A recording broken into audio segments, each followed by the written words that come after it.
رایا صاحب نے مسلک، علماء، خطیب، علامات، پیر، خانگاہی سسٹم سب کی تھوڑی تھوڑی کوئی ایک آدھ مختلف جگہ پہ خامیاں بیان کی. باقاعدہ جیسے جہانگیر صاحب نے فوکس کیا، اظہر صاحب نے فوکس نہیں کیا. کیونکہ میں تو یہ چاہتا ہوں آپ میں سے کوئی بھی دوست کوئی اچھی بات، کوئی کام کی بات کسی بھی انسانی ذہن پر اتر سکتی ہے. اگر وہ غور و فکر کرے، تھوڑا جھانکے، توجہ کرے تو زیادہ اچھی باتیں مل سکتی ہیں. کیونکہ ہمیں بہرحال انشاءاللہ راستہ نکالنا ہے، بہتری کے لیے کوششیں کرنی ہیں. اسی لیے میں نے تمام دوستوں کو یہ دعوت دی تھی. عمومی طور پر جو انداز ہم اپناتے ہیں تنقید کا، یہ دنیا میں سب سے آسان کام ہے، کوئی مشکل کام نہیں ہے. مگر سب سے بڑھیا بات یہ ہے کہ تنقید کم سے کم ہو، اس میں آپ کا غصہ یا نفرت شامل نہ ہو. ذہن میں صرف یہ ہونا چاہیے کہ ہمیں بہتری کیسے نکالنا ہے. یہ خامی کسی کی نہیں ہے، میری خامی ہے. ہر انسان دوسرے کے لیے شیشے کی مانند ہے. جب کسی میں عیب نظر آتا ہے تو آپ سمجھ لیں کہ وہ میرا ہی عیب ہے. یہ شیشہ ہے زندگی، شیشے کی مانند ہے زندگی. تو تفرقے کو انہوں نے فوکس کیا. میں نے اس موضوع پہ بات ابھی نہیں کرنی، وہ انشاءاللہ العزیز زندگی بخیر میں 12 ربیع الاول کو کروں گا. کیونکہ میرا موضوع یہی ہے کہ تبلیغ دین بڑھتی جا رہی ہے، معاشرہ اثرات سے خالی ہے، اس کی وجوہات اور علاج. مگر ہر جمعرات کو جب یہ لوگ دوست گفتگو کریں گے، اب یہ ضروری نہیں کہ جہانگیر صاحب یا اظہر صاحب یا امجد صاحب ہی کریں. آپ سب لوگ ماشاءاللہ باشعور ہیں، سمجھدار ہیں، بہت سے لوگ اچھی عمر کے بھی ہیں. اس پہ غور کریں اور کھڑے ہو کے بول لیں، یہاں آ کے بول لیں. یہاں کم از کم آپ کو کوئی رکاوٹ نہیں ہے. مگر ایک بات ذہن میں ضرور ہونی چاہیے کہ آپ کے بولنے سے یہ تاثر نہ ابھرے کہ آپ کسی کے خلاف ہیں. یہاں کوئی کسی کے خلاف نہیں ہے. ہمیں تو اپنے آپ کو ٹٹولنا ہے، اپنے کیڑے نکالنے ہیں، اپنی درستی کرنا ہے. اس کے پیچھے درد ہے، احساس ہے، جو ہماری خواری ہو رہی ہے، جو ہماری ذلت ہو رہی ہے. اور یہ مسئلہ صرف پاکستان کا نہیں ہے، امت کا ہے، پوری دنیا میں ہے. مسلمانوں کی بات کہیں نہیں سنی جاتی. کسی مقام پہ بھی ان کو جو وقار نصیب ہونا چاہیے، جو عزت نصیب ہونی چاہیے، وہ ان کو میسر نہیں ہے. تو ہم نے جب بات کرنی ہوتی ہے تو ہم نے کرنی ہے امت کے ریفرنس سے. کسی ملک ہمارے پیش نظر نہیں ہے، امت پیش نظر ہے. یہاں جب آپ اکٹھے ہوئے ہیں تو آپ رسول اللہ صلی اللہ علیہ وسلم کے ایک امتی کی شکل میں اکٹھے ہوئے ہیں. اس کو فوکس کرنا ہے. میری گزارش ہوگی دوستوں سے کہ اگلی جمعرات کو بجائے ان دونوں دوستوں کے اور کچھ لوگ جو ہیں وہ اپنے آپ کو پیش کریں کہ ہم کوئی بات کریں گے.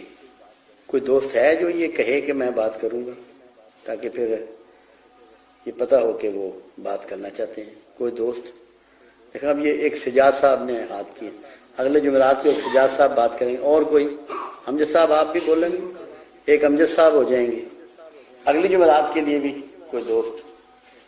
اچھا، میں ہر جمعرات کو کوئی ایک وجہ ضرور بتاؤں گا جو فوکس ہوگی، تاکہ یہ اس طرح 5 6 7 8 جمعراتیں جو 12 ربیع الاول تک آئیں گی، اتنے پوائنٹ اکٹھا ہوتے چلے جائیں گے. صرف ایک پوائنٹ، باقی بات جو ہے وہ اپنی روٹین کی ہوگی. آج کے لیے جو بنیادی بات جو میری نظر میں ایک بہت بڑا لکونہ ہے یا خامی ہے، علامہ اقبال علیہ رحمہ نے اس کو بیان کیا. وہ زمانے میں معزز تھے مسلمان ہو کر، اور تم خار ہوئے تارک قرآن ہو کر. ہم نے قرآن کو چھوڑ دیا. قرآن کو چھوڑنے سے مطلب اس کی تلاوت یا قرأت کا ترک کرنا نہیں ہے. ایک غلط فہمی کا میں ازالہ کر دوں، بہت ہی ضروری.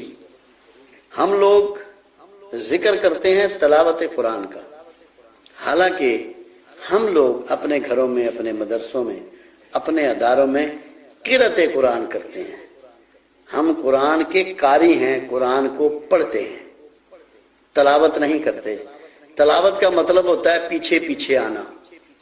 تلاوت کا مطلب ہوتا ہے پیچھے پیچھے آنا. تلاوت قرآن کا مطلب یہ ہے کہ قرآن کے پیچھے پیچھے چلو. تو ہم نے تلاوت قرآن ترک کی ہے، قرأت قرآن ترک نہیں کی. یہ ہمارا بہت بڑا مسئلہ اور المیہ.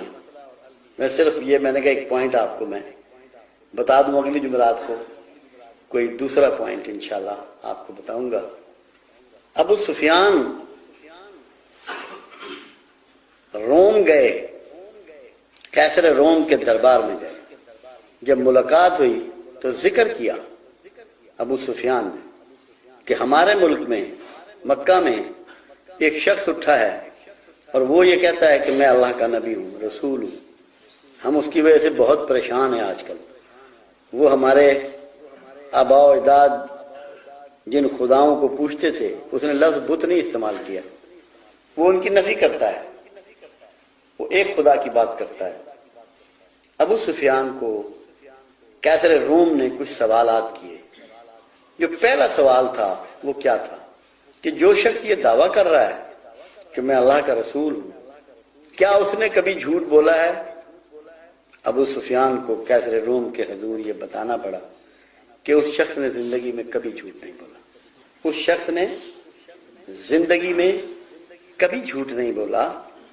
تو ابو سفیان نے کہا، اس نے کہا قیصر روم نے، کہ جس شخص نے اپنی زندگی میں اپنے ذاتی مفادات کے لیے، کاروبار کے لیے، اپنے معاملات زندگی کو بہتر چلانے کے لیے کبھی جھوٹ نہیں بولا، وہ یہ جھوٹ کیوں کر بولے گا کہ اللہ ایک ہے؟ تو ایک اللہ کی تصدیق کیا ہوئی؟ ایک انسان کا سچ، ایک انسان کا سچ. اور کتنا فہم والا تھا قیصر روم جس نے یہ سوال کیا کہ کیا اس نے کبھی جھوٹ بولا. آپ یہ بتائیں کوئی ہم میں سے ایسا ہے جس کی معاشرہ تصدیق دے، گھر والے تصدیق دیں، اہل محلہ تصدیق دیں، جس ادارے میں ملازم ہے اس کے ساتھی تصدیق دیں، جس بازار میں دکان کرتا ہے وہ بازار والے اس کی تصدیق کریں. تو جب ہم سچ کو چھوڑ گئے ہیں تو ہم نے پتہ ہے کس کو چھوڑا ہے؟ ہم نے اللہ کو چھوڑا ہے، رسول کو چھوڑا ہے، اس کی کتاب کو چھوڑا ہے. کیوں؟ کہ یہ سب سچے ہیں. پہلا سچ اللہ کو یکو تنہا ماننا ہے. دوسرا سچ اس کے رسولوں پہ ایمان لانا ہے. تیسرا سچ اس کی کتابوں کو ماننا ہے. چوتھا سچ روز قیامہ کو ماننا ہے، یوم الدین کو ماننا ہے، فرشتوں کو ماننا ہے، ایک گھر کو ماننا ہے. یہ سب سچ ہیں. مگر کوئی قوم، کوئی غیر مسلم جو شرک کا شکار ہے، بت پرستی کا شکار ہے، جنہوں نے نبیوں کو اس کا بیٹا بنا لیا ہے، شرک کر رہے ہیں، آپ کی کسی بات کو ماننے کے لیے تیار ہے؟ کیا آپ کی کسی بات کو قبول کرنے کے لیے تیار ہے؟ ہے کوئی ایسا جو یہ کہہ سکتا ہے کہ وہ یہ کہیں کہ یہ ایک مسلمان ہے، جو بات اس کے منہ سے نکلی ہے وہ عین سچ ہے؟ کیا ایسا ممکن ہے؟ تو کیا جو لوگ اللہ کے دین میں داخل نہیں ہو رہے اس کے ذمہ دار ہم نہیں ہیں؟ قرآن بہت سے لوگ پڑھتے ہیں، مختلف زبانوں میں اس کے تراجم بھی ملتے ہیں، مگر جب وہ مسلمانوں کو دیکھتے ہیں تو دین سے کوسوں دور بھاگ جاتے ہیں. اور اس کا ریزن صرف ایک ہے، دو نہیں ہے. آپ کے زبان پہ سچ نہیں ہے، آپ کے رویے میں سچ نہیں ہے. آپ جتنی مرضی عبادات کر لیں، صدقہ و خیرات کر لیں، انسانوں کی خدمت کر لیں، NGOs بنا لیں، رفاعی ادارے بنا لیں، بڑے سے بڑے اللہ کے ولی کے آپ بیعت ہو جائیں، اس کے مزار پہ جا کے عبادات کریں، دیگیں چڑھائیں، چادریں چڑھائیں، جو مرضی ہے کر لیں، جب تک آپ سچ اختیار نہیں کرتے نہ زمانہ آپ کو عزت دے گا، نہ اللہ کے ہاں آپ کی عزت ہے. تو جس کو بھی اپنانا ہے وہ سچ کو اپنا لے. ایک شخص رسول اللہ صلی اللہ علیہ وسلم کے پاس آیا کہ یا رسول اللہ صلی اللہ علیہ وسلم، مجھ میں بہت سے عیب ہیں، میں شراب بھی پیتا ہوں، بدکاری بھی کرتا ہوں, جوا بھی کھیلتا ہوں, اور بھی بہت سی خامیاں ہیں. تو آپ مجھے کوئی ایک ایسا کام بتائیے کہ جو میں اچھا کروں.